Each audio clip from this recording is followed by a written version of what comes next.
Hello everyone, I am Swati and welcome to the complete series of Python for data science. आज हम पढ़ने वाले हैं अपना लेक्चर नंबर 10। मुझे उम्मीद है कि हमारे सारे लर्नर्स की पढ़ाई अच्छी चल रही होगी और आप घर पे जरूर क्वेश्चंस को प्रैक्टिस कर रहे होंगे।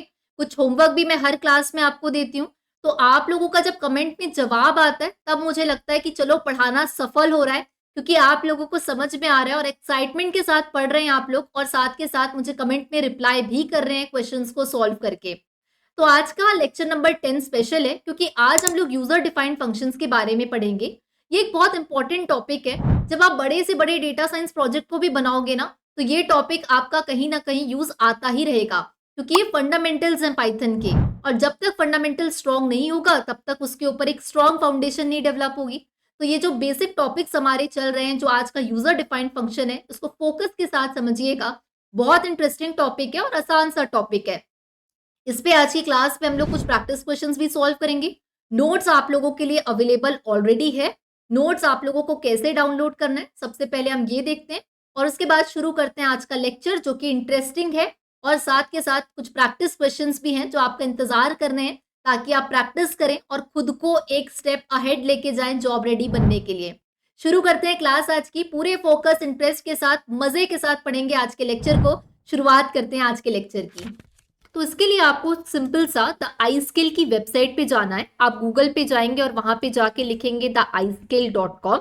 तो आपको यहाँ पे द iSkill की जो वेबसाइट है वो सबसे पहले मिल जाएगी। यहाँ पे आपकी वेबसाइट ओपन हो चुकी है। इसके बाद हम यहाँ पे देख सकते हैं टॉप में एक्सप्लोर कोर्सेज का आपको ऑप्शन मिलेगा। हम जाके क्लिक करेंगे एक्सप्लोर कोर्सेज में, और यहाँ पे कई कई सारे कोर्सेज अवेलेबल हैं, जहाँ पे हम यहाँ पे देख सकते हैं। अब यहाँ पे आपको एक ऑप्शन मिलेगा ऑल कैटेगरीज करके, यहाँ पे हियर यू कैन सी। तो यहाँ पे हम जाएंगे और ड्रॉप डाउन में हम सेलेक्ट कर सकते हैं कि हमें फ्री कैटेगरी का कोर्स चाहिए, तो हम यहाँ पे फ्री कैटेगरी को सिलेक्ट करेंगे। इसके बाद हम यहाँ देख सकते हैं कि फ्री कैटेगरी के हमारे पास कोर्सेज दिखने लग गए, जिसमें से हमें जाना है फ्री डेटा साइंस कोर्स में। अब यहाँ पे आपको ऑप्शन मिल जाएगा फ्री डेटा साइंस कोर्स का। हम इस कोर्स को जाके ओपन करेंगे। जैसे ही हम यहाँ इस कोर्स को ओपन करेंगे, आपको यहाँ पे ऑप्शन दिख जाएगा डाउनलोड ब्रोशर का और एनरोल नाउ का। तो आप यहाँ से ब्रोशर भी डाउनलोड कर सकते हैं। अब सबसे पहला स्टेप होगा हमारे लिए एनरोल नाउ का। तो हम यहाँ जाएंगे, एनरोल नाउ पे हम जैसे ही क्लिक करेंगे, कुछ इस तरीके से हमें यहाँ पे पेज जो है वो देखने के लिए मिलेगा। अब अगर आप द iSkill की वेबसाइट पे पहली बार आ रहे हैं तो आपको रजिस्टर करना पड़ेगा, अदरवाइज आप डायरेक्ट भी लॉगिन कर सकते हैं। लेकिन हम यहाँ पे iSkill की वेबसाइट में फर्स्ट टाइम अगर आ रहे हैं तो यहाँ पे रजिस्टर नाउ का आपको ऑप्शन मिलेगा। यहाँ पे सिंपली आपको जाना है और यहाँ पे रजिस्टर करना है। तो यहाँ अब हमें बेसिक अपनी डिटेल्स डालना है, जैसे आपके नाम का first name, then after you have to write your last name. इसके बाद आप यहाँ पे अपना ईमेल आईडी डालेंगे। So here I am just writing the email ID. इसके बाद आपको अपना कॉन्टैक्ट नंबर डालना है। So I am writing here the contact number. अगर यही आपका व्हाट्सएप नंबर भी है तो आप यहाँ पे चेकबॉक्स में टिक कर सकते हैं। Then you have to select your gender, और इसके बाद हमें फाइनली यहाँ पे रजिस्टर की बटन दिखेगी, यहाँ पे जाके हमें क्लिक करना है। देन नेक्स्ट यहाँ पे स्टेप होगा OTP वेरिफिकेशन का। तो हम यहाँ चेकआउट कर लेते हैं OTP, और here we have got the OTP also. तो हम यहाँ जाके OTP डाल देंगे। So I am writing here the OTP।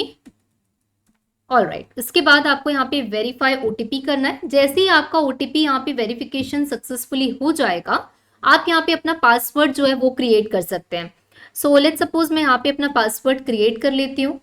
आप जो चाहे वो अपना पासवर्ड यहाँ पे क्रिएट कर सकते हैं, and here we are creating the password. अब ये फाइनल हमारा स्टेप सारा कंप्लीट हो चुका है, और इसके बाद यहाँ पे कुछ इस तरीके से आपको देखने के लिए मिलेगा आपका डैशबोर्ड। अब यहाँ पे हम जाएंगे एक्सप्लोर कोर्सेज में, और यहाँ जाके हम यहाँ पे फ्री कोर्स जो है इसमें हम एनरोल करेंगे। तो एक्सप्लोर कोर्स में जाने के बाद मैं यहाँ पे वापस फ्री कैटेगरी में जा रही हूँ, और हमें डेटा साइंस के इस फ्री कोर्स में जाके एनरोल करना है। तो मैं यहाँ पे जो डेटा साइंस वाला कोर्स है इसमें मैं यहाँ पे जा रही हूँ। अब मैंने वापस से इसको ओपन किया। अब मैं प्रॉपर तरीके से रजिस्टर कर चुकी हूँ। अब यहाँ पे आपको ऑप्शन दिखेगा एनरोल नाउ का। Here you guys can see, here we are having the option for enroll now. तो अब यहाँ जाके हम लोग एनरोल नाउ करते हैं। अब इसके बाद इस कोर्स को पढ़ने के लिए कंप्लीटली फ्री है, कुछ भी आपको अमाउंट नहीं देना है, 0 रुपीज है। अब इसके बाद सिंपल यहाँ पे आपको एनरोल नाउ का यहाँ पे एक बटन दिखेगा, नीचे स्क्रॉल करना है, एनरोल नाउ की बटन पे जाके सिंपली क्लिक करना है। बहुत आसान सा प्रोसेस है ये। जैसे ही आप यहाँ पे कोर्स में एनरोल कर लेंगे, अभी हमारा कोई प्रीमियम कोर्स नहीं इसलिए यहाँ खाली दिखा रहा है। फ्री कोर्स में हम जैसे ही जाएंगे हमें यहाँ पे दिखा देगा हमारे फ्री कोर्स में कि हमने फ्री डेटा साइंस का जो कोर्स है इस पे एनरोल किया हुआ है। अब इसके बाद आप यहाँ जा सकते हैं, स्टार्ट कोर्स कर सकते हैं और इस कोर्स को हम यहाँ पे ओपन कर लेते हैं। इस कोर्स को आप जैसे ही ओपन करेंगे आपको यहाँ पे सारी की सारी चीजें जो है वो शो होने लगेगी। So let's just open the course.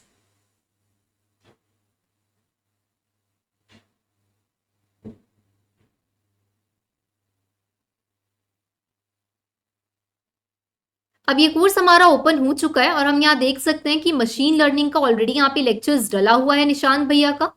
इसके अलावा अगर हम यहाँ देखें तो यहाँ पे पाइथन फॉर डेटा साइंस आपको यहाँ सारे लेक्चर्स मिल जाएंगे। फर्स्ट वाला जो आपको यहाँ लेक्चर है यहाँ पे सारा वीडियो लेक्चर मिलेगा। इसके बाद अगर हम यहाँ पे सेकेंड देखें तो यहाँ पे आपको नोट्स का भी यहाँ पे सारे के सारे जो भी लेक्चर्स मैं आपको पढ़ाते जाऊंगी, कभी नोट्स होंगे, कभी डेटा सेट होगा, कभी कुछ और फाइल्स होंगी, तो वो सारा भी आपको यहाँ पे मिलते जाएगा। ऑल राइट, तो शुरू करते हैं क्लास आज की। और आज की क्लास में हम lecture number 10 user defined functions को बहुत डिटेल में अंडरस्टैंड करेंगे। लेकिन नोट्स आप लोग ये सारे इंपॉर्टेंट टॉपिक्स अभी हम लोग पढ़ रहे हैं, तो नोट्स आप जरूर डाउनलोड कर लीजिएगा। और कोई भी प्रॉब्लम आए तो आप जो डिस्क्रिप्शन बॉक्स पे या यहाँ पे जो व्हाट्सएप नंबर देख रहे हैं 7880113112, इस पे भी कॉन्टैक्ट कर सकते हैं। शुरू करते हैं बिना टाइम वेस्ट किए क्लास आज की, जहाँ पे यूजर डिफाइंड फंक्शंस क्या होता है इसको सबसे पहले समझते हैं। देखो, जब हम लोग पाइथन में बात कर रहे थे, कोई चीज अगर हमको बार बार प्रिंट कराना होता है तो हम ऑलरेडी पढ़ चुके हैं बिल्ट इन फंक्शंस। मतलब कि पाइथन ने पहले से ऐसे कुछ फंक्शंस को अपने अंदर इनबिल्ट करके रखा है, क्योंकि पाइथन को पता है कि बार बार यूजर इसका यूज करने वाला है, तो पहले से उसने फंक्शंस बना के रख दिए, जिसे हम कहते हैं बिल्ट इन फंक्शंस, जो हम ऑलरेडी पढ़ चुके हैं। आज जो हम पढ़ने वाले हैं वो है यूजर डिफाइंड फंक्शंस। तो यूजर डिफाइंड फंक्शन, अब नाम से ही समझ में आ रहा है, यूजर डिफाइंड यानी कि ऐसे फंक्शंस जिनको यूजर खुद से डिफाइन करता है, इन फंक्शंस को कहा जाता है user defined function. So user defined function in Python is a function created by a programmer to perform a specific task और अ सेट ऑफ टास्क। अब देखो, ये यूजर डिफाइंड फंक्शन जो होता है, जैसा कि बिल्ट इन फंक्शंस होते थे जो कि पहले से प्री डिफाइंड होते थे, पाइथन ने इसको पहले से बना के रखा था। लेकिन यूजर डिफाइंड फंक्शन में यूजर खुद अपनी रिक्वायरमेंट के हिसाब से अपने फंक्शंस को बनाएगा, जो यूजर डिफाइंड फंक्शन कहलाएगा। अब यहाँ पे आप कोई भी ब्लॉक ऑफ कोड को इनकैप्सुलेट कर सकते हैं, मल्टीपल टाइम्स उसको यूज कर सकते हैं, ताकि उसकी रीडेबिलिटी जो है वो काफी बार बढ़ जाए। अब क्या एडवांटेजेस होते हैं और कि यूजर डिफाइंड फंक्शन क्या होता है, इसको सबसे पहले समझते हैं। जैसे कि मान लो एक फंक्शन आपने पहले से, यहाँ पे इसको हम कह रहे हैं ये है यूजर डिफाइंड फंक्शन, या आपने पहले से बना के रख दिया, राइट। अब जब आपको जरूरत पड़ रही है आप इस फंक्शन को उठा के यूज कर सकते हैं। अब ये जो फंक्शन है ये आपने अपनी रिक्वायरमेंट के हिसाब से बनाया है। जैसे मान लो कि आपको, आपका एक कोई शॉप है, ठीक है, आप उस शॉप के लिए प्रोग्राम बना रहे हो। अब उसमें क्या होता है, जैसे ही कोई भी कस्टमर आता है, आपके शॉप से सामान खरीदता है, जाता है, तो उसको अपने आप एक ईमेल चला जाता है, thank you for shopping, right. तो आपने क्या किया, ये काम अब आपको, चाहे कस्टमर 1 आए, चाहे कस्टमर स्वाति आए, चाहे कस्टमर निशांत आए, या कोई कस्टमर लेट्स सपोज मान लो नेहा आए, राइट, कोई भी कस्टमर आए, तो बार बार क्या करना पड़ेगा, उसको ईमेल आपको भेजना पड़ेगा। तो आपने क्या किया, एक यूजर डिफाइंड फंक्शन एक अलग से बना के रख लिया, और जब भी आपको जरूरत पड़ रही है, जब आपकी दुकान में कोई कस्टमर आके शॉपिंग करके जा रहा है, तब आप उसको मेल चला दे रहे हैं कि thank you for the shopping. तो आपने एक बार इस फंक्शन को बना के रख लिया, और जब जब यूज पड़ रहा है आप तब तक उस फंक्शन को यूज कर पा रहे हो। तो इससे क्या होता है, यूजर डिफाइंड फंक्शन से इसकी रीयूजेबिलिटी जो है वो बढ़ जाती है, राइट। इसके साथ साथ एक एडवांटेज और इसका होता है कि मान लो आपके पास में कोई, आप एक कोड लिख रहे हो, बड़ा सा कोई एक प्रोग्राम आप बना रहे हो, आपने, आपकी टीम में और भी अदर लोग हैं, आपने एक यूजर डिफाइंड फंक्शन बना के रख दिया। अब आपकी टीम मेंबर में से कोई भी मेंबर इस फंक्शन को ले सकता है और इसको इजीली यूज कर सकता है, जिसको भी जब भी जरूरत पड़े उसको वो इजीली यूज कर सकता है। ये होता है यूजर डिफाइंड फंक्शन। अब इसके कुछ एडवांटेजेस का अगर डिटेल में समझें, तो सबसे पहले तो मॉड्यूलैरिटी आ जाती है कि आप बड़े से प्रोग्राम को छोटे छोटे फंक्शंस बना के रख सकते हैं, और जब जरूरत पड़ रही है तब आप यूज कर सकते हैं। रीयूजेबिलिटी बढ़ जाती है, क्योंकि आप एक ही फंक्शन जो आपने बना के रखा है उसको आप हजारों बार मल्टीपल टाइम्स यूज कर सकते हैं जब जब आपको उसकी जरूरत पड़ रही है तब तब। और कुछ अगर हम इसके एडवांटेजेस की बात करें तो रीडेबिलिटी बढ़ जाती है, टेस्टिंग और डीबगिंग में भी बहुत आसानी हो जाती है।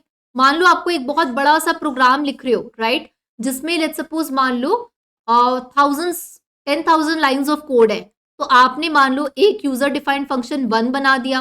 ठीक ऐसे ही कुछ चीजों के लिए यूजर डिफाइंड फंक्शन 2 है, यूजर डिफाइंड फंक्शन 3 है।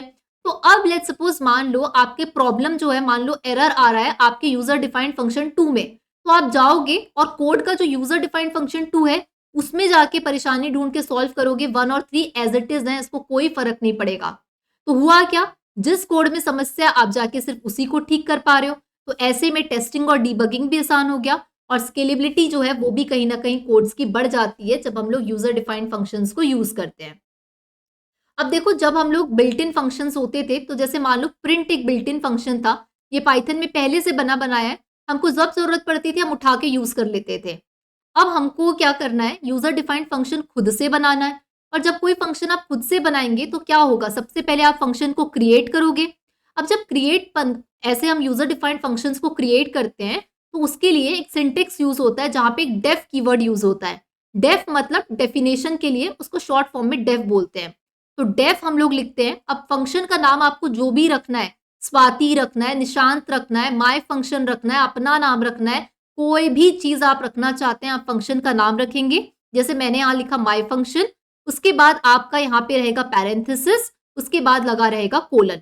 तो इस तरीके से हम फंक्शन को बनाते हैं। उसके अंदर लिखा है जैसे print from a hello from a function. तो दो चीज होती है, पहली बार आप फंक्शन को बनाते हैं, अब फंक्शन जैसे ही आपका बन गया उसके बाद आपको फंक्शन को कॉल भी करना होता है। तो जब आप कॉल करते हैं, जैसे मुझे आपको बुलाना है तो मैं आपका नाम लेके बुलाऊंगी, आप मुझे बुलाएंगे तो आप स्वाति कह के बुलाएंगे, राइट। तो इसी तरीके से जब भी हम कोई फंक्शन को कॉल करते हैं, उसको बुलाते हैं, तो उसका नाम लेके बुलाते हैं। तो जैसे यहाँ पे आपने यूजर डिफाइंड फंक्शन में इस स्टेप में जहाँ पे डेफ लगे रहता है, यहाँ पे हमने क्या किया, फंक्शन को क्रिएट किया। अब जब उसको बुलाना है तो उसका नाम लेके बुलाएंगे। इस फंक्शन का नाम क्या था, माय फंक्शन नाम इसका रखा था, तो उसका नाम लेके आप बुलाओगे और उसको कहते हैं कॉलिंग ऑफ द फंक्शन। तो ये था थ्योरी पार्ट। डायरेक्टली इसको अब एग्जीक्यूट करते हैं जुपिटर नोटबुक में, क्वेश्चंस भी सॉल्व करेंगे। So let's move into the Jupyter notebook for understanding the user defined functions in a detail way. All right, so here is our Jupyter notebook. सबसे पहले देते हैं हेडिंग लेक्चर 10, और आज के इस लेक्चर 10 में we are going to cover user defined functions. अब सबसे पहले फंक्शन को क्रिएट कैसे करते हैं और फंक्शन को कॉल कैसे करते हैं इसके बारे में समझते हैं। तो यहाँ पे हेडिंग देते हैं creating and calling a function. तो ये बहुत इंपॉर्टेंट है, आपको ये चीज समझ में आनी चाहिए कि फंक्शन बन कैसे रहा है और आपको जब उस फंक्शन को यूज करना है तो आप कैसे उसको कॉल करोगे। सबसे पहले यहाँ पे मैं एक फंक्शन बना रही हूँ। अब जब हम फंक्शन को क्रिएट करते हैं तो वहां पे यूज करते हैं डेफ नाम का कीवर्ड। फंक्शन का नाम लेट्स सपोज मैं रख रही हूँ माय फंक्शन नाम से। इसके बाद हम लोग यहाँ पे पैरेंथेसिस लगाएंगे, उसके बाद यहाँ पे लगेगा कोलन, और फिर इसके अंदर हम लोग जैसे प्रिंट कराना चाहते हैं, जैसे मैं यहाँ पे प्रिंट कर रही हूँ हेलो आई एम स्वाति, ठीक है। ये बन गया मेरा यहाँ पे फंक्शन, ये बन गया मेरा फंक्शन। तो ये जो स्टेप था यहाँ पे हमने किया क्या, बेसिकली इस स्टेप में हमारा जो फंक्शन है वो क्या हुआ है, क्रिएट हुआ है। अब इसको जब मुझे कॉल करना है तो मैं कॉल करने के लिए उसका नाम लूंगी। आपका नाम भी, आपको कोई आपका नाम लेके बुलाता है तो हम भी यहाँ पे फंक्शन का नाम लेके उसको कॉल करेंगे। तो इस फंक्शन का नाम है माय फंक्शन। यहाँ पे मैं लिख रही हूँ माय फंक्शन, ब्रैकेट लगाऊंगी, और जैसे ही मैं इसको कॉल करूंगी तो देखो यहाँ पे प्रिंट हो गया हेलो आई एम स्वाति। तो ये जो स्टेप था यहाँ पे, ये वाले स्टेप में फंक्शन हुआ है हमारा क्रिएट, और ये जो स्टेप था यहाँ पे हमने फंक्शन को किया है कॉल। अब जैसे ही मैंने फंक्शन का नाम लिया माय फंक्शन, तो ये तुरंत इस फंक्शन के पास चला गया। इस फंक्शन के अंदर हम आए और इस फंक्शन के अंदर क्या लिखा था, हेलो आई एम स्वाति, तो यहाँ पे प्रिंट हो गया hello I am Swati, right. तो इस तरीके से हमारा यूजर डिफाइंड फंक्शन क्रिएट होता है और कॉल होता है। अब यहाँ पे मैं आपको एक कंडीशन दे रही हूँ। मान लो कि आपको क्या करना है, लेट्स सपोज आपको ना इलेक्ट्रिसिटी बिल जो है वो आपको बनाना है, ठीक है। अब हर एक यूनिट, आप जितना यूनिट जलाओगे उतनी यूनिट का आपको पैसा देना पड़ेगा। सबसे पहले आपको यूजर से पूछना है कि आपने कितने यूनिट इलेक्ट्रिसिटी को कंज्यूम किया है। मान लो यूजर बोलता है कि मैंने 500 यूनिट इलेक्ट्रिसिटी कंज्यूम की है, तो हर एक यूनिट का कॉस्ट है 10 रुपीज। तो टोटल कॉस्ट कितना बिल उसको देना पड़ेगा? तो obviously 500 into 10 equals to 5000 rupees उसका बिजली का बिल बनेगा। तो ऐसा आपको कितने यूजर से पूछना है? 3 यूजर से आपको मान लो पूछना है। ये तो चलो ठीक है, आप यहाँ पे बिजली बिल कितना बन रहा है वो आप प्रिंट करवा दे रहे हो, लेकिन आपको हर एक बिल जैसे ही आप शो करोगे उसके बाद आपको 3 लाइन प्रिंट करवानी है कि लास्ट डेट जो है बिजली बिल पे करने का वो ये तारीख है, और नेक्स्ट डेडलाइन जो है अगर आप नहीं पे करते हैं इस डेट के अंदर तो आपको फाइन देना पड़ेगा 1000 रुपए का, और आपको ये भी प्रिंट कराना है कि आपको अपना बिजली बिल जल्दी से जल्दी भरना है। ठीक है, तो ये जो 3 लाइंस है ना, जो आपको बार बार हर एक इंसान के बिजली बिल में आपको प्रिंट करानी है, तो इस केस के लिए हम लोग क्या करेंगे? बार बार प्रिंट प्रिंट तो नहीं लिखेंगे, तो हम एक यूजर डिफाइंड फंक्शन बना लेंगे जिसके अंदर प्रिंट की ये तीनों लाइंस लिखी होगी, और जब हमको यूज करना होगा हम इसको कॉल कर लेंगे। तो इसको मैं डायरेक्ट एग्जीक्यूट करके आपको दिखाती हूँ। तो मैं क्या कर रही हूँ, यहाँ पे एक मैं बना रही हूँ यूजर डिफाइंड फंक्शन।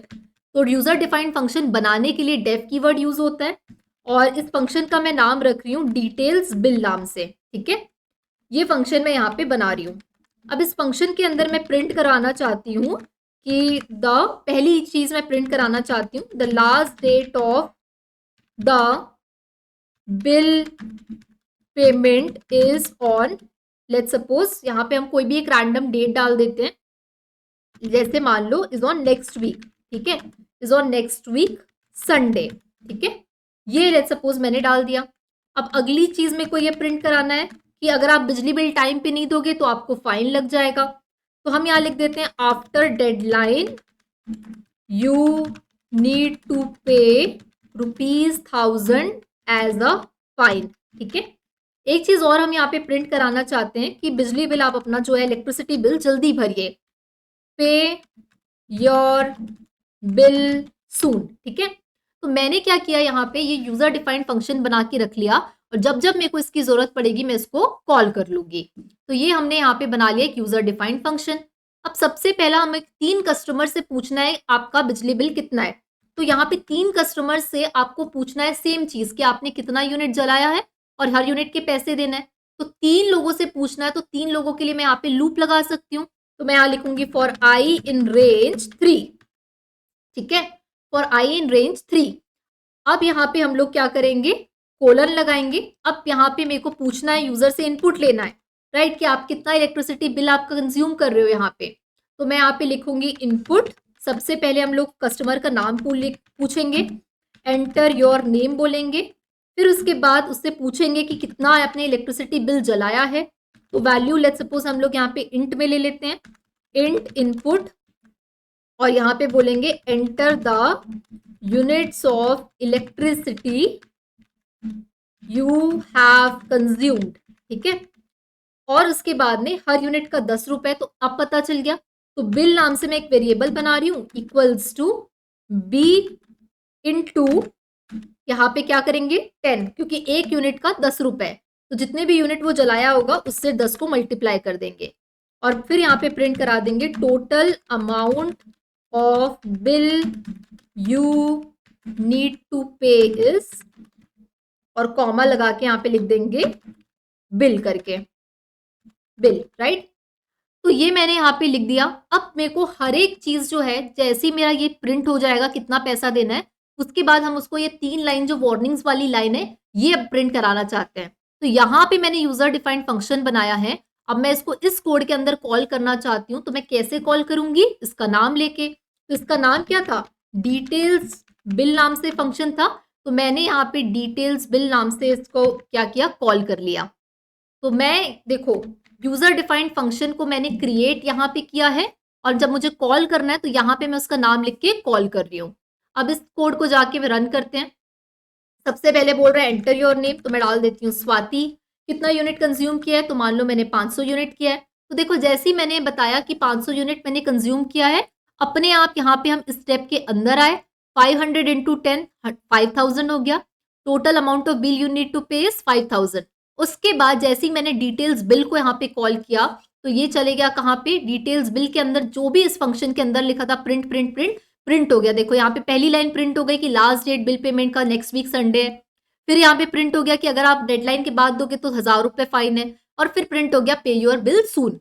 तो अब मेरे को जरूरत नहीं पड़ रही है इसको बार बार फिर से यहाँ पे लिखने की। मैंने एक बार फंक्शन बना लिया और उसको कॉल कर लिया। अब दूसरे कस्टमर के लिए पूछ रहे हैं, तो मान लो दूसरे कस्टमर का नाम है निशांत। अब मैं जैसे ही डाल रही हूँ निशांत के लिए, तो मान लो निशांत ने 200 यूनिट्स कंज्यूम किया है। तो देखो 200 यहाँ पे प्रिंट हुआ। इसके बाद टोटल बिल उसका अमाउंट था 200 इंटू 10, तो 2000 रुपीज देना है। अब बिल डिटेल्स को जैसे ही मैंने कॉल किया, तो देखो इसके बाद में भी ये तीनों डिटेल्स यहाँ पे भी प्रिंट हो गई। अब यहाँ पे भी प्रिंट हो गया कि लास्ट डेट ये है, डेडलाइन के बाद 1000 रुपए फाइन और पे योर बिल सून। तो अब मेरे को बार बार नहीं लिखना पड़ रहा है ये चीज को। आप समझ पा रहे हो? एक बार मैंने लिखा है और बार बार मैं इसको यूज कर रही हूँ। एक बार मैंने अपना फंक्शन बना के रख दिया, अब जब मेरी मर्जी चल रही है मैं उसको तब वहां पे कॉल कर रही हूँ। तो ऐसे ही थर्ड कस्टमर का नाम पूछ रहा है यहाँ पे। तो मान लेते हैं थर्ड कस्टमर का नाम है आयुष। आयुष ने लेट्स सपोज मान लो 650 यूनिट्स कंज्यूम किए। अब यहाँ पे उसका टोटल बिल प्रिंट हो गया 6500 और फिर उसके बाद फंक्शन कॉल हो गया अपने आप, और यहाँ पे भी उसको जो हमारी वार्निंग वाली लाइन थी वो प्रिंट हो गई। तो इसका मतलब ये, अगर मैंने यहाँ पे ये यूजर डिफाइंड फंक्शन नहीं बनाया होता तो मेरे को हर स्टेप के बाद ये प्रिंट प्रिंट प्रिंट लिखना पड़ता। कितने बार लिखना पड़ता? 3 3 6 3 9 बार मेरे को लिखना पड़ता। लेकिन अब मेरे को 9 बार लिखने की जरूरत ही नहीं है। मैंने एक बार लिख दिया और उसको अलग अलग जगह मेरे को जितने बार यूज करना है मैं उसको यूज कर पा रही हूँ। तो देखो यहाँ पे भी ये चीज मेरी प्रिंट हो गई, यहाँ पे भी प्रिंट हो गया और यहाँ पे भी प्रिंट हो गया। तो फंक्शन मैंने बना लिया और उसको मल्टीपल टाइम्स मैं अब अपनी सुविधा के हिसाब से कॉल कर पा रही हूँ। तो ये एडवांटेज होता है यूजर डिफाइंड फंक्शन का। तो यहाँ तक मुझे उम्मीद है समझ में आया होगा। अब आगे बढ़ते हैं। तो अभी तक आपने देखा कि जब हम कोई भी यूजर डिफाइंड फंक्शन क्रिएट करते हैं, हम डेफ कीवर्ड लिखते हैं, फंक्शन जो भी हम नाम रखना चाहते हैं वो रखते हैं, ब्रैकेट लगाते हैं। अब ये जो ब्रैकेट है इसके अंदर, ये ब्रैकेट अभी तक हमने देखा कि ब्रैकेट खाली है, इसका मतलब इसके अंदर कोई भी आर्ग्यूमेंट अभी पास नहीं है। लेकिन इस ब्रैकेट के अंदर भी हम आर्ग्यूमेंट्स को पास कर सकते हैं। अब ये आर्ग्यूमेंट्स क्या होता है इसके बारे में थोड़ा सा समझते हैं। तो जैसे यहाँ पे मैं आर्ग्यूमेंट्स के बारे में थोड़ा एक्सप्लेन कर देती हूँ। So let me first right it here, the heading argument. अब आर्ग्यूमेंट जो है ये क्या होता है, तो इसको हम लोग समझते हैं एक फंक्शन बना के। एक ऐसा फंक्शन अभी हम बनाना चाहते हैं, क्रिएट अ फंक्शन जो कि चेक कर पाए कि नंबर इवन है या ऑड है, which checks the number is even or odd. ठीक है, एक ऐसा हम लोग यहाँ पे यूजर डिफाइंड फंक्शन बना रहे हैं। तो अब नंबर जो है वो यूजर बताएगा कि वो नंबर कौन सा होगा। हो सकता है मेरा मन 24 इवन है ऑड चेक करने का हो रहा हो, तो आपका मन हो कि 337 ये नंबर इवन है ऑड।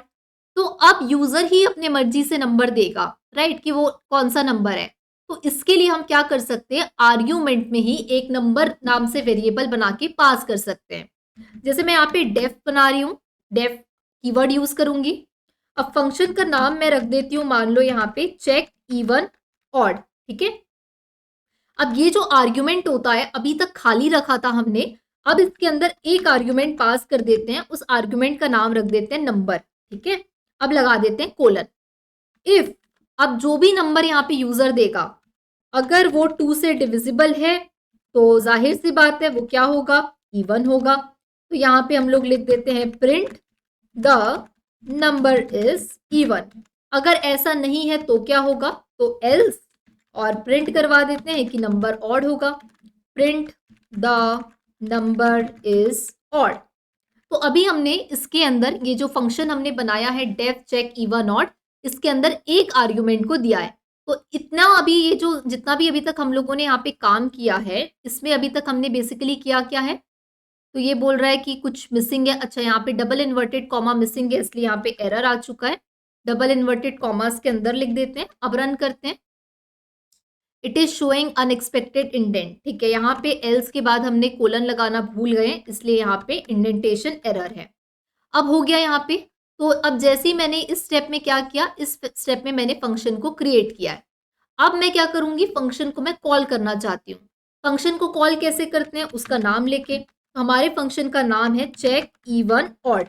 अब देखो ब्रैकेट लगा हुआ है। ठीक है, अब यहाँ पे ब्रैकेट के अंदर अगर मान लो मैं सिर्फ इतना लिख देती हूँ तो यहाँ पे एरर आ जाएगा। क्यों एरर आया, क्योंकि यहाँ पे देखो क्या लिखा है, आपको इसके अंदर एक आर्ग्यूमेंट पास करना था, आपने नहीं किया है आर्ग्यूमेंट पास, इसलिए यहाँ पे मिसिंग आर्ग्यूमेंट का एरर आ गया। तो इसके अंदर हमें जैसे मान लो एक नंबर है 24, इसको मैं देखना चाहती हूँ कि इवन है या ऑड, तो मैंने आर्ग्यूमेंट के अंदर 24 को पास किया और जैसे ही मैंने 24 को पास किया तो यहाँ पे प्रिंट हो गया द नंबर इज इवन। जैसे ही हमने इस फंक्शन को कॉल किया ये इसके पास गया, अब नंबर के अंदर आ गया 24, हम इस इफ कंडीशन में गए, 24 2 से डिविजिबल हो गया, डेफिनेटली इफ कंडीशन ट्रू हो गई। जैसे ही इफ कंडीशन ट्रू हुई हम इसके अंदर आए और प्रिंट हो गया द नंबर इज इवन। अब मान लो फिर से मेरे को ये फंक्शन को कॉल करना है, तो मैं यहाँ पे फंक्शन का नाम लिख लेती हूँ। फंक्शन का नाम है चेक इवन ऑड। अब इसकी इस बार मैं आर्ग्यूमेंट में कुछ और डाल देती हूँ, मान लो 37, तो देखो अब क्या प्रिंट हो गया द नंबर इज ऑड। तो एक बार आपने यहाँ पे फंक्शन को बना के रख लिया, अब जितने भी बार आप चाहें यहाँ पे आर्ग्यूमेंट में अलग अलग नंबर डाल के इस फंक्शन को यूज कर सकते हैं। अब सवाल ये आता है कि एक आर्ग्यूमेंट तो समझ में आ गया, क्या हम इसमें 2 3 4 आर्ग्यूमेंट्स भी डाल सकते हैं? तो डेफिनेटली आप इसमें 2 आर्ग्यूमेंट्स, 2 से ज्यादा आर्ग्यूमेंट्स को भी आप यहाँ पे यूज कर सकते हैं। तो एक और हम लोग यहाँ पे एग्जांपल देखते हैं 2 आर्ग्यूमेंट्स का, कि इसके अंदर अगर मैं 2 आर्ग्यूमेंट्स डाल दूंगी तो ये कैसे काम करता है। तो यहाँ पे मैं हेडिंग दे देती हूँ 2 आर्ग्यूमेंट्स। अब यहाँ पे 2 आर्ग्यूमेंट्स अगर हम लोगों को देना है तो यहाँ पे देखो, कोई भी इंसान का जैसे मान लो 2 नाम होता है, राइट? जैसे मेरा नाम है स्वाति और मेरा सरनेम है धोटे, ठीक है? तो ये स्वाति मेरा हो गया फर्स्ट नेम और मेरा लास्ट नेम हो गया धोटे। तो अब मैं क्या करूंगी, यही एक यूजर डिफाइंड फंक्शन बनाऊंगी कि फर्स्ट नेम और लास्ट नेम दोनों आए यहाँ पे। तो मैं एक यूजर डिफाइंड फंक्शन बना रही हूँ, उसके लिए मेरे को अभी फंक्शन को क्रिएट करना है, तो डेफ कीवर्ड यूज करूंगी। अब इस फंक्शन का नाम मैं लेट्स सपोज रख देती हूँ माय नेम नाम से, और इसके अंदर 2 आर्ग्यूमेंट्स में पास करूंगी। पहला आर्ग्यूमेंट होगा फर्स्ट नेम से और दूसरा आर्ग्यूमेंट होगा एल नेम यानी कि लास्ट नेम से। अब इस फंक्शन के अंदर मैं प्रिंट करवा दूंगी किसको, मेरे फर्स्ट नेम को, प्लस थोड़ा सा स्पेस देना है और फिर प्लस करवा देना है क्या, लास्ट नेम को। ये मैंने फंक्शन को क्रिएट कर लिया। अब फंक्शन को कॉल करना है तो इसका नाम है माय नेम। इसके अंदर मैं लेट्स सपोज लिख रही हूँ कि 2 आर्ग्यूमेंट्स दूंगी। अब देखो ये मैंने फंक्शन बनाया और इसके अंदर मैंने 2 आर्ग्यूमेंट्स दिए, पहले आर्ग्यूमेंट में एफ नेम, दूसरे आर्ग्यूमेंट में एल नेम। तो फर्स्ट नेम लेट्स सपोज मैं इसके अंदर दे रही हूँ स्वाति और अपना लास्ट नेम दे रही हूँ धोटे। अब मैंने इसको जैसे यहाँ पे रन किया, it is just running the code. यहाँ पे बोल रहा है स्वाति इज नॉट डिफाइंड, क्योंकि यहाँ पे इसको मुझे स्ट्रिंग के फॉर्मेट में देना है। तो यहाँ पे इसको स्ट्रिंग्स, क्योंकि स्वाति ऑब्वियस सी बात है नाम है और नाम हमेशा स्ट्रिंग के फॉर्मेट में होता है, तो इसको हम स्ट्रिंग्स के फॉर्मेट में देंगे। अब रन करते हैं तो देखो यहाँ पे प्रिंट हो गया स्वाति प्लस धोटे। जैसे ही मैंने यहाँ पे स्वाति धोटे एक अपना नाम पास किया इस यूजर डिफाइंड फंक्शन में, ये फंक्शन कॉल हुआ, इसके अंदर गए, इसके अंदर प्रिंट हुआ, तो पहला मेरा नाम आया स्वाति, फिर यहाँ पे आ गया स्पेस और उसके बाद जो भी मेरा सरनेम था वो यहाँ पे आके प्रिंट हो गया। तो इसके अंदर मेरे बताने का ऑब्जेक्टिव ये था कि इसके अंदर आप 1 2 3 यहाँ पे आप अपने अकॉर्डिंग जो आर्ग्यूमेंट्स पास करना चाहते हैं, 2 से ज्यादा आर्ग्यूमेंट्स भी आप यहाँ से पास कर सकते हैं। तो यहाँ आपको 0 आर्ग्यूमेंट्स रखना है, तो हमने देखा कि हमने कोई आर्ग्यूमेंट पास नहीं किया, फिर हमने 1 आर्ग्यूमेंट पास करके देखा, फिर 2, और अब आप चाहें तो यहाँ पे 3 4 आर्ग्यूमेंट्स अपने हिसाब से पास करके देख सकते हैं, राइट? इसको ट्राई कर लीजिएगा। अब सॉल्व करते हैं एक बहुत बढ़िया सा प्रैक्टिस क्वेश्चन, ऐसा प्रैक्टिस क्वेश्चन जिसको सॉल्व करने के बाद लगेगा भी आपको कि हाँ चलो आज मैंने जो पढ़ा है उससे मेरे को कुछ ना कुछ समझ में आया और क्वेश्चन मेरे से बन गया है। क्योंकि जब तक क्वेश्चन नहीं बनेगा ना, कॉन्फिडेंस नहीं बढ़ने वाला है, और जब कॉन्फिडेंस बढ़ता है ना तभी पढ़ने में मजा आता है। तो चलो फटाफट से क्वेश्चन यहाँ पे सॉल्व करते हैं। यूजर डिफाइंड फंक्शन का बढ़िया सा क्वेश्चन है, पूरा ध्यान देना यहाँ पे। तो क्वेश्चन यहाँ पे दिया हुआ है, write a user defined function to process the exam scores and calculate the following statistics. अब जैसे यहाँ पे देखो एक एग्जाम स्कोर दिया हुआ है एक लिस्ट के अंदर, कि स्कोर में किसी का 85, 92, 78, 90, 88, 95, 82, 79, 87 और 91, ये सब मार्क्स हमको दिया हुआ है एक लिस्ट के अंदर। अब हमें बोल रहा है कि हमें एक ऐसा यूजर डिफाइंड फंक्शन बनाना है जो कि एग्जाम का एवरेज स्कोर क्या था ये निकाल पाए, हाईएस्ट स्कोर क्या है, लोएस्ट स्कोर क्या है, और इस एग्जाम में कितने लोग पास हुए। जिस किसी का भी नंबर 80 या उससे ज्यादा आया है वो पास है, जिसका नंबर 80 से कम आया है वो फेल है। तो कितने स्टूडेंट्स इस एग्जाम में पास हुए, कितने फेल हुए, ये सारा डिटेल हमको निकालना है यूजर डिफाइंड फंक्शन की मदद से। अब यूजर डिफाइंड फंक्शन में ये तो एक आपका एग्जाम स्कोर हो गया, हो सकता है इसके अलावा भी कुछ और स्कोर आपको निकालना हो तो वो यूजर डिफाइंड फंक्शन आपका बना बनाए रहेगा, आपको जो मर्जी आप वो स्कोर निकाल सकते हैं। तो सबसे पहले हम लोग यहाँ पे यूजर डिफाइंड फंक्शन को बनाना शुरू करते हैं। सबसे पहले यूजर डिफाइंड फंक्शन बनाना है तो उसका नाम रखना पड़ेगा, तो नाम हम लोग रख देते हैं डेफ और इसका नाम रख देते हैं कैलकुलेट एग्जाम और स्टैटिस्टिक्स नाम से मैं ये फंक्शन का नाम रख रही हूँ, राइट, कैलकुलेट एग्जाम स्टैटिस्टिक्स। अब इसके अंदर ये जो एग्जाम स्कोर्स है ना, ये आर्ग्यूमेंट हम लोग पास करेंगे, तो इसके अंदर हम लोग डाल देते हैं एग्जाम स्कोर्स नाम से एक आर्ग्यूमेंट। अब इस यूजर डिफाइंड फंक्शन के अंदर सबसे पहले हमको क्या निकालना है, कितने नंबर ऑफ स्टूडेंट्स यहाँ पे इसमें एग्जाम दिए हैं। तो मैं यहाँ पे लिख देती हूँ नम स्टूडेंट्स नाम से मैं एक वेरिएबल बना रही हूँ।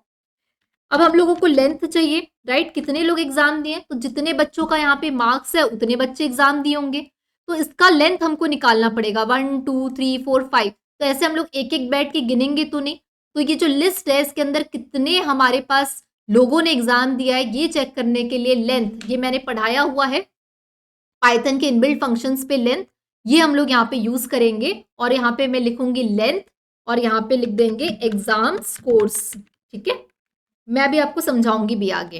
तो इससे निकल जाएगा नंबर ऑफ स्टूडेंट्स। अब हमें क्या निकालना है, एवरेज स्कोर निकालना है, तो मैं यहाँ लिख देती हूँ एवरेज स्कोर इक्वल्स टू, तो एवरेज स्कोर निकालने के लिए सम करना पड़ेगा।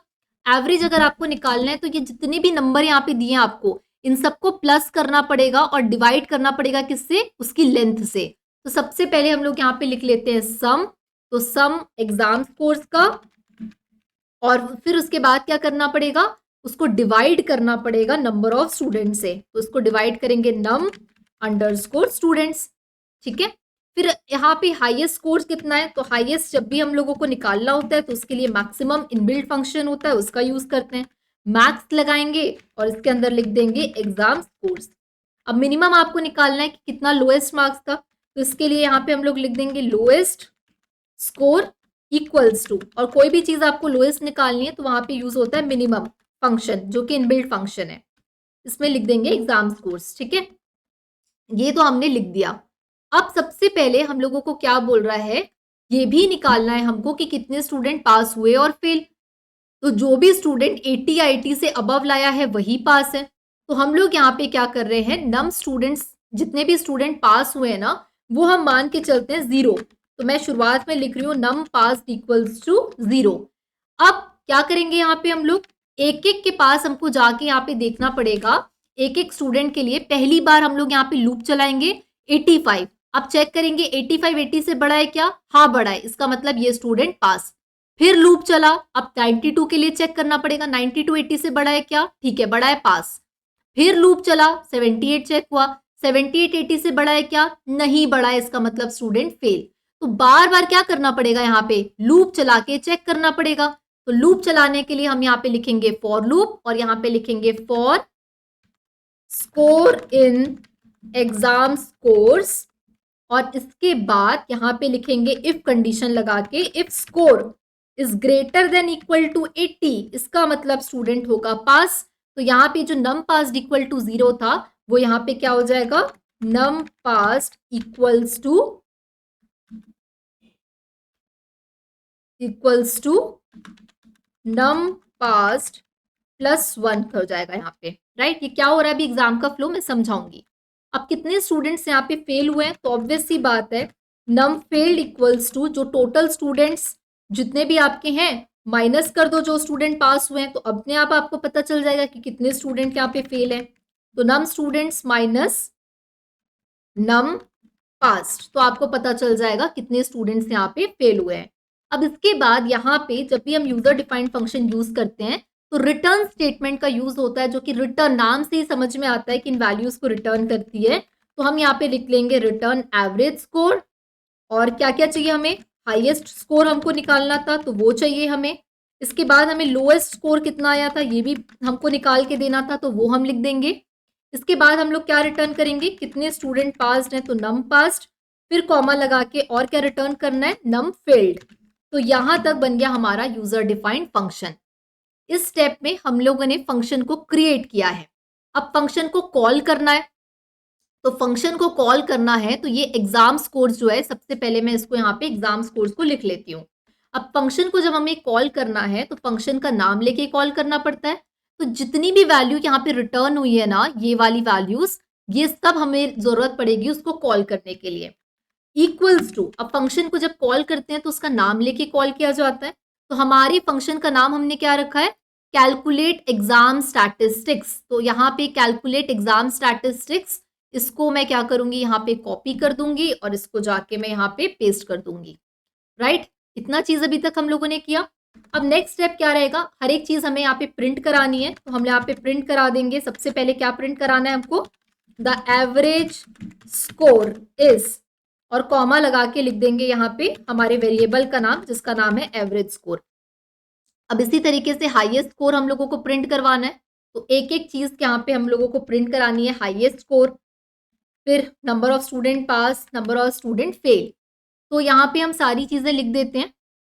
अभी मैंने एवरेज स्कोर लिखा है, उसके बाद यहाँ पे हम लोगों को हाईएस्ट स्कोर प्रिंट कराना है, तो यहाँ पे लिख देते हैं द हाईएस्ट स्कोर इज, और यहाँ पे भी चेंज करना पड़ेगा हाईएस्ट स्कोर।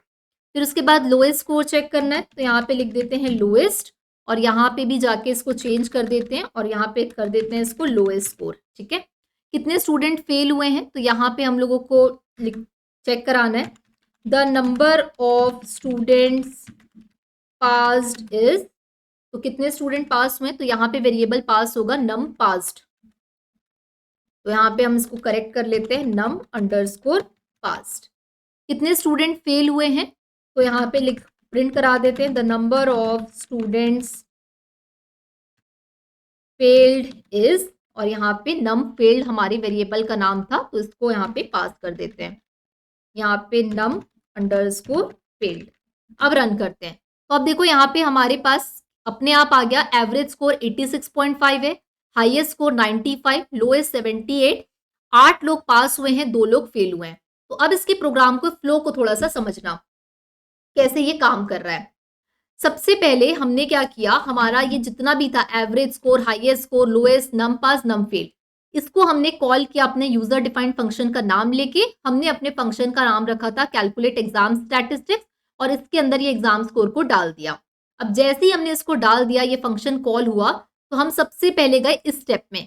इस स्टेप में कैलकुलेट हो गया नम स्टूडेंट्स, तो यहाँ पे लेंथ कितनी थी, 1 2 3 4 5 6 7 8 9 10 स्टूडेंट्स थे, तो यहाँ पे लेंथ आ गई।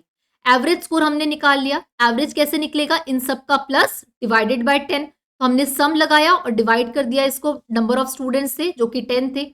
हाईएस्ट स्कोर के लिए मैक्सिमम लगा, मिनिमम लगा लोएस्ट स्कोर के लिए। अब इसके बाद हम गए अगले स्टेप में। सबसे पहले हमने ये मान लिया कि 0 बच्चे इस एग्जाम में पास हैं। फिर उसके बाद क्या हुआ, यहाँ पे for score in exam score loop चलना चालू हुआ। पहली बार लूप चला तो वैल्यू मिली 85। उसके बाद हम इस इफ कंडीशन के अंदर आए और चेक किए कि क्या 85 बड़ा है 80 से, तो ये कंडीशन ट्रू हो गई।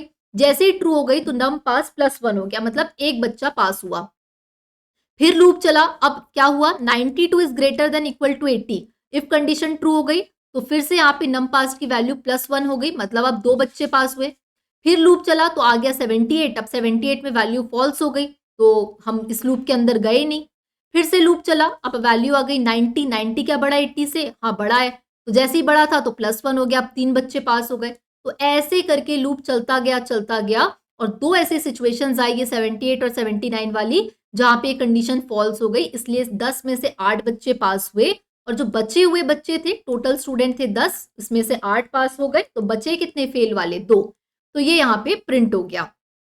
अब हमने सारी वैल्यूज को रिटर्न करा दिया, और जैसे ही हमने इसको कॉल किया फंक्शन को, एवरेज स्कोर को, तो ये सारी वैल्यूज यहाँ पे प्रिंट हो गई कि एवरेज स्कोर 86.5 है, हाईएस्ट स्कोर 95, लोएस्ट 78, 8 बच्चे पास और 2 बच्चे फेल। तो अब ये मैंने एक फंक्शन अपना बना के रख लिया। इस फंक्शन में मैं कोई भी स्कोर डालूं, ये फंक्शन मेरे को काम करके इजिली देगा। तो ये था आपका एक बेस्ट क्वेश्चन आज की क्लास का, जो हमने प्रैक्टिस किया। लेकिन प्रैक्टिस बहुत ज़्यादा ज़रूरी है आपकी इस पूरी तैयारी के दौरान। इस क्वेश्चन को खुद से जुपिटर नोटबुक ओपन करके बनाइएगा, तभी कॉन्फिडेंस अच्छे से डेवलप हो पाएगा। आज की क्लास में मैं आपको 2 क्वेश्चंस और दे रही हूँ एमसीक्यू बेस्ड क्वेश्चन प्रैक्टिस के लिए। इसका क्या सही जवाब होगा मुझे कमेंट करके बताइएगा। क्वेश्चन है, what is the syntax for defining a user defined function in Python. 4 options दिए हैं, कौन सा करेक्ट सिंटेक्स है एबीसीडी में से, मुझे सही आंसर कमेंट करके बताइएगा। अगला क्वेश्चन है आपके पास में, what is the purpose of calling a user defined function. Option A, to define the function's behaviour. Option B, to execute the statements inside the function. Option C, to declare function's parameter. और option D, to create a new function. 2 question दिए मैंने practice करने के लिए, दोनों का सही answer क्या है मुझे कमेंट करके जरूर बताइएगा कि इसका सही आंसर क्या है, क्योंकि मुझे भी तभी पता चलता है आप लोगों की कमेंट्स पढ़ के कि कितना कॉन्सेप्ट आपको समझ में आ रहा है, राइट। तो ये चीज मुझे जरूर बताइएगा कमेंट करके। आज के डेटा क्यूरियस माइंड में हम एक इंटरेस्टिंग सा टॉपिक डिस्कस करने वाले हैं कि रिसेंटली अभी तमिलनाडु ने एक एआई के जरिए से एलिफेंट्स की जो रेलवे ट्रैक्स होता है वहां पे कितनी डेथ होती है उसको प्रिवेंट करने के लिए एआई का यूज करना शुरू किया है। अब इसके पीछे क्या एआई की टेक्नोलॉजी और डेटा साइंस कैसे काम करता है इसको समझते हैं डिटेल में। तो सबसे पहले ना प्रॉब्लम दरअसल ये है कि अब इंसानों को तो पता है रेलवे ट्रैक के नीचे नहीं आना चाहिए, राइट। तो लेकिन ये चीज अब एलिफेंट्स को नहीं पता, कई बार वो एक जगह से दूसरी जगह माइग्रेट करते हैं। तो कई बार ऐसे सिचुएशंस आ जाती है जहां पे एलिफेंट्स हो, काउज हो या कोई भी एनिमल हो, उनकी डेथ हो जाती है इस रेलवे ट्रैक पे आके। तो इसके लिए एआई का यूज करना शुरू किया है तमिलनाडु गवर्नमेंट ने, तो फॉरेस्ट डिपार्टमेंट ने बेसिकली। तो इन्होंने क्या किया, ऐसे 12 टावर्स को इंस्टॉल किया along with the advanced AI cameras. अब ये जो हुआ है, ये मद्दुकराई करके जो रेलवे ट्रैक्स है वहां पे फॉरेस्ट डिपार्टमेंट ने ये प्रोजेक्ट को शुरू किया था। और इसमें क्या होता है, दरअसल केरला से आई थिंक तमिलनाडु के बीच ये एरिया पड़ता है जहां पे एलिफेंट्स माइग्रेट करते हैं और वहां पे रेलवे ट्रैक्स आ जाते हैं। तो गवर्नमेंट ने ये डिसीजन लिया कि 12 हम यहाँ पे एआई बेस्ड कैमरास लगाएंगे। अब ये जो एआई कैमरास होते हैं वो बहुत ही अच्छे से थर्मल विजिबल लाइट इमेजिंग को कैप्चर कर पाते हैं और ऑब्जेक्ट को डिटेक्ट कर पाते हैं। ये जो ऑब्जेक्ट डिटेक्शन होता है इसके लिए कंप्यूटर विजन का यूज होता है जिसको हम ओपन सीवी बोलते हैं। अब यहाँ पे जो एलिफेंट्स हैं ये 100 फीट ऑफ द ट्रैक से डिटेक्ट कर लिए जाते हैं और जैसे ये पता चलता है कि यहाँ पे कोई ऑब्जेक्ट डिटेक्ट हो रहा है तुरंत इसका इन्फॉर्मेशन जो है वो चला जाता है फॉरेस्ट डिपार्टमेंट को, रेलवे अथॉरिटीज को, और वहां पे स्लो डाउन कर दिया जाता है ट्रेन, और जो भी एनिमल वहां पे उनकी जान जो है वो बच जाती है। अभी तक टोटल 7.2 करोड़ रुपीस इस प्रोजेक्ट के अंदर लग चुके हैं। ऐसे कुछ हमें यहाँ पे इमेजेस दिखते हैं, जैसे हम यहाँ पे देख रहे हैं ये एलिफेंट, ये एआई बेस्ड कैमरा की इमेज है। यहाँ पे आपको ये एलिफेंट दिख रहा होगा, ये ऑब्जेक्ट जो है डिटेक्ट यहाँ पे कर लेता है और जैसे ही ऑब्जेक्ट डिटेक्ट होता है तुरंत इनको बचाने के लिए अगर कोई भी ट्रेन उस रूट से जा रही है तो उसको स्लो डाउन कर दिया जाता है। अब इस तरीके से कुछ डिफरेंट डिफरेंट कैमरास यहाँ पे इंस्टॉल्ड हुए हैं और इसके पीछे जो टेक्नोलॉजी है वो क्या क्या प्रिंसिपल्स हैं। तो सबसे पहले मशीन लर्निंग के अंदर sensor data, camera images present होते हैं जो कि रेलवे ट्रैक्स के नियर एलिफेंट्स को क्लासिफाई करने के काम आता है।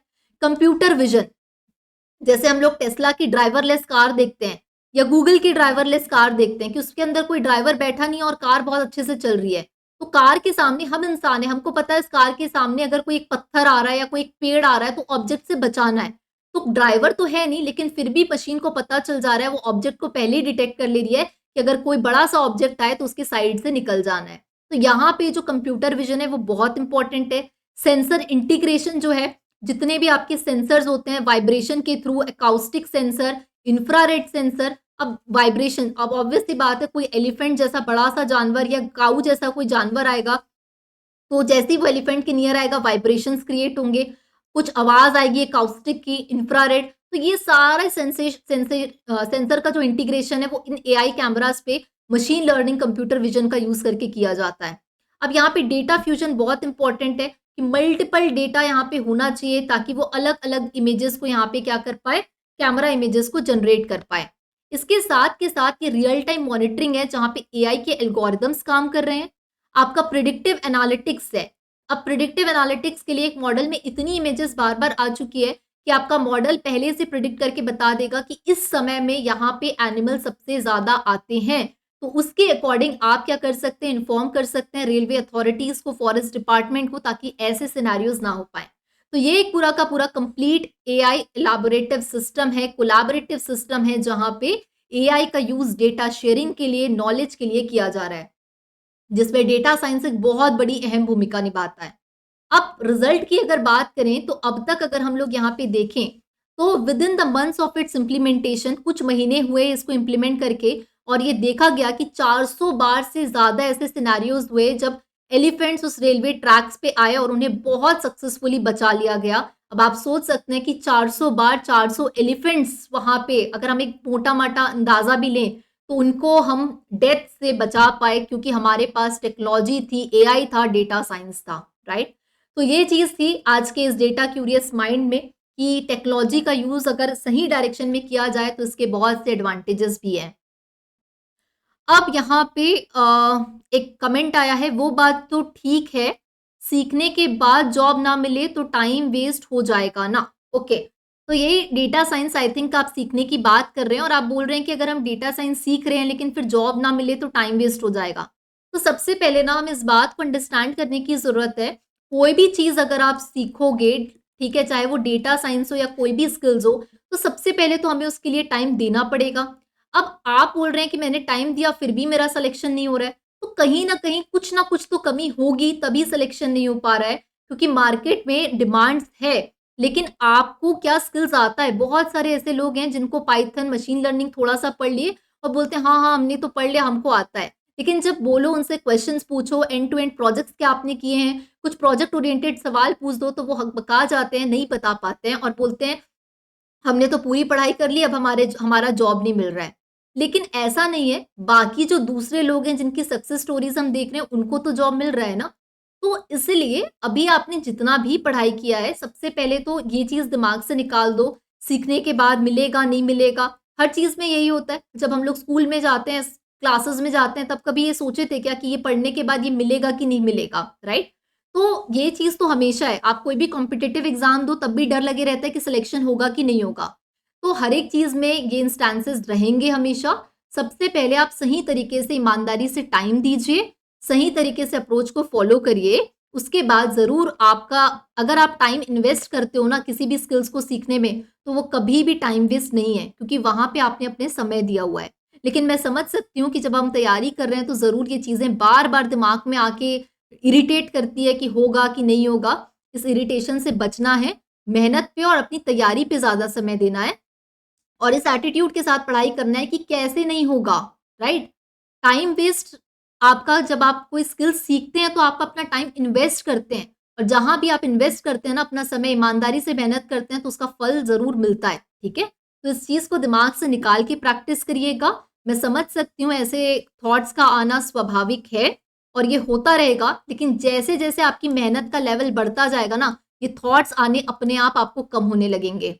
मेरे बोल देने से ऐसा नहीं कि हाँ चलो मैम ने बोल दिया तो थॉट्स आने बंद हो गए, नहीं, थॉट्स तो आते ही रहेंगे, लेकिन जितना ज्यादा मेहनत का रेशियो बढ़ता जाएगा, ये थॉट की इंटेंसिटी आपकी अपने आप कम होती जाएगी, क्योंकि खुद में कॉन्फिडेंस आते जाएगा कि अरे ये तो मेरे को आता है, मैं तो निकाल लूंगा या निकाल सकती हूँ, राइट। तो इस एटीट्यूड के साथ पढ़ाई करिएगा। तो 2 क्वेश्चंस दिए प्रैक्टिस करने के लिए, क्या सही जवाब होगा कमेंट करके जरूर बताइएगा। इसके साथ के साथ जो भी आप लोग, जैसे आपने अगर पूरी पढ़ाई कर ली है और आपको लगता है कि हाँ मेरे को सब कुछ आता है, मुझे कंपनीज में अप्लाई करना है, तो जहां पे भी हमें इंफॉर्मेशन मिलती है कि यहाँ पे हायरिंग्स हो रही हैं, इसके लिए हम द iskill.founders पे जाके आप कनेक्ट कर सकते हैं मेरे साथ, निशान भैया के साथ, या हमारी the company official page the iskill के भी इंस्टाग्राम को आप फॉलो कर सकते हैं, वहां पे भी आपको इसकी इंफॉर्मेशन मिलते रहेगी।